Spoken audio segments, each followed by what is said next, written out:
Shalom, selamat malam Bapak Ibu Saudara yang dikasihi Tuhan Yesus Kristus. Selamat kita berjumpa kembali dalam renungan pada malam hari ini.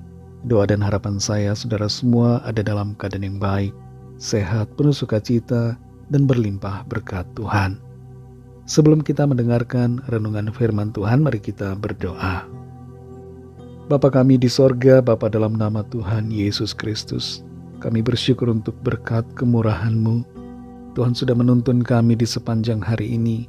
Terima kasih untuk kasih karunia-Mu yang tidak habis-habisnya bagi kami. Kembali saat ini kami mau mendengarkan kebenaran firman-Mu. Urapilah kami Tuhan supaya kami mengerti dan mentaati setiap kehendak-Mu. Dalam nama Tuhan Yesus kami berdoa. Haleluya. Amin. Saudara yang dikasihi Tuhan, ayat firman Tuhan saat ini terdapat dalam kitab Kejadian 44 ayat 33 sampai 34. Tertulis demikian. Oleh sebab itu, baiklah hamba-Mu ini tinggal menjadi budak tuanku menggantikan anak itu, dan biarlah anak itu pulang bersama-sama dengan saudara-saudaranya. Sebab masakkan aku pulang kepada ayahku apabila anak itu tidak bersama-sama dengan aku? Aku tidak sanggup melihat nasib celaka yang akan menimpa ayahku. Saudara yang dikasihi Tuhan, Robert Downey Jr. beberapa kali masuk penjara dan rehabilitasi karena narkoba. Sejak tahun 1996, ia ketahuan kecanduan obat-obatan terlarang dan itu menghancurkan karir dan kehidupannya. Situasi penjara dan berbagai masalah akibat narkoba membuatnya sadar bahwa ia harus berubah. Dukungan dari keluarganya membantu menolong dia. Dan 12 tahun kemudian, yaitu di tahun 2008, Robert Downey Jr. mulai bangkit kembali dan mendapatkan peran sebagai Iron Man yang diproduksi oleh Marvel Studios. Ada kalanya masalah harus datang terlebih dulu untuk mengubahkan orang. Tapi bagi kita, jangan tunggu masalah untuk berubah. Berubahlah sesuai kehendak Tuhan. Tapi kalaupun ada masalah yang terjadi, lewati proses itu untuk menjadi lebih baik.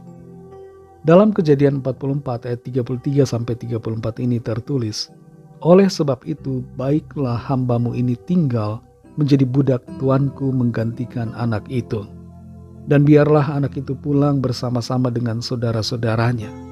Sebab masakkan aku pulang kepada ayahku apabila anak itu tidak bersama-sama dengan aku? Aku tidak akan sanggup melihat nasib celaka yang akan menimpa ayahku. Dalam pasal ini, Yusuf kembali menguji saudara-saudaranya.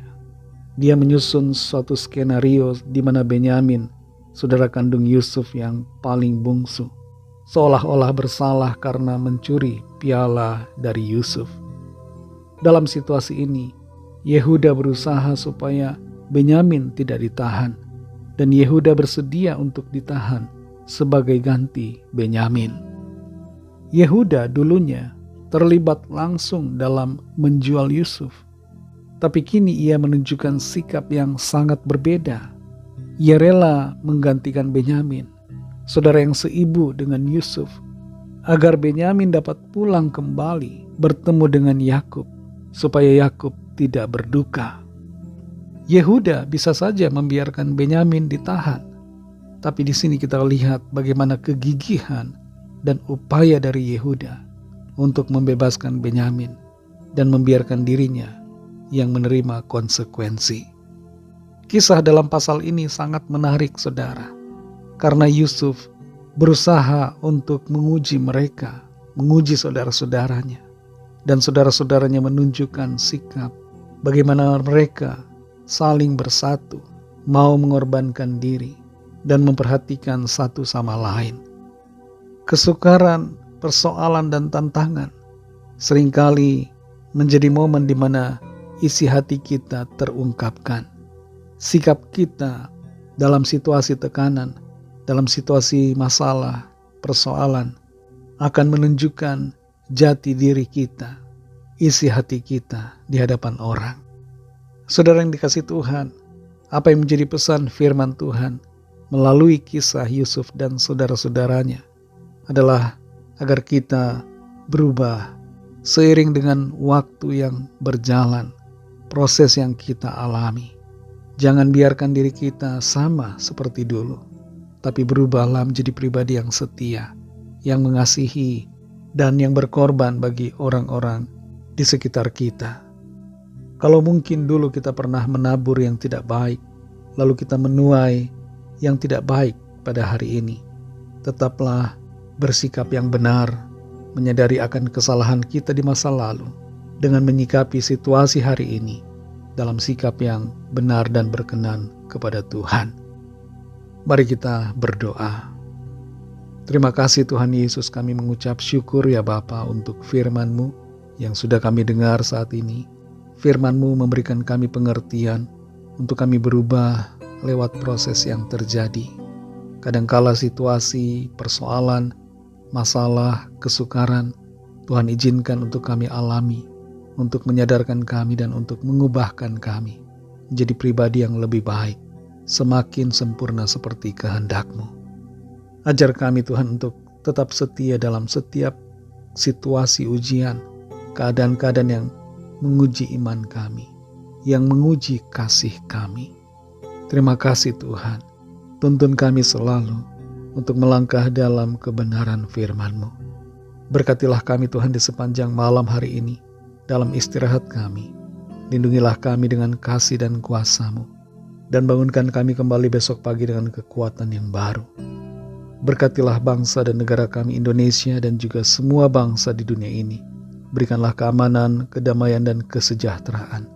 Dan lawatlah setiap orang dari segala bangsa, supaya mereka percaya kepadamu dan menerima anugerah keselamatan. Ampunilah kami Tuhan akan kesalahan dan dosa kami, seperti kami juga mengampuni orang yang bersalah kepada kami.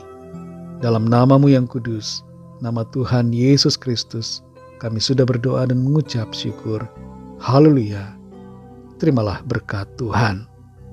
Tuhan memberkati engkau dan melindungi engkau. Tuhan menyinari engkau dengan wajah-Nya dan memberikan kasih karunia. Tuhan menghadapkan wajah-Nya kepadamu dan memberikan damai sejahtera. Berkat anugerah dari Bapa Surgawi, kasih karunia dari Tuhan Yesus Kristus, dalam persekutuan dengan Roh Kudus, menyertai kita semua, sekarang ini dan sampai Maranatha Tuhan Yesus datang kembali, dan bahkan sampai selama-lamanya. Dalam berkat nama Tuhan Yesus Kristus, haleluya, amin. Puji Tuhan, saudara yang dikasihi Tuhan, saya percaya firman Tuhan menjadi berkat dan kekuatan buat saudara semua, dan Roh Kudus akan menolong saudara untuk lebih lagi memahami kebenaran firman Tuhan. Tuhan Yesus memberkati saudara semua. Selamat malam, selamat beristirahat, dan sampai jumpa dalam renungan yang berikutnya. Haleluya.